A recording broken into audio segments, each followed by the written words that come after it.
Hey guys, welcome to our channel. In today's video, I am going to show you how to delete every repost on TikTok. So let's get right into it. First of all, we need to open TikTok app. Then we have to go on profile.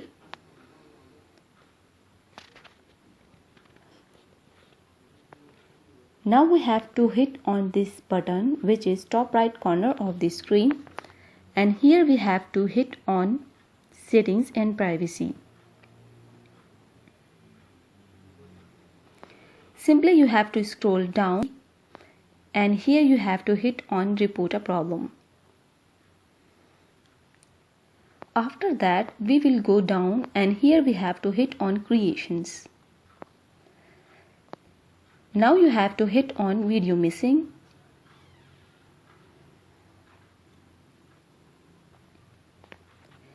Here we will go with other.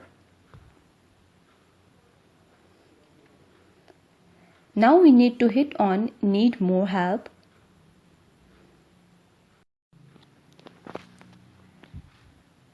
So guys, once you hit need more help, then this type of window you will see on your screen, and here you have to describe your problem you are facing. So here we have to write, dear team TikTok, please help me to delete all my repost on TikTok. Once you're done with your brief, then you have to hit on send button and they will help you to delete all your repost on TikTok. So that's it guys, how to delete every repost on TikTok. If this video helped you out, give it a like and subscribe. See you in the next one.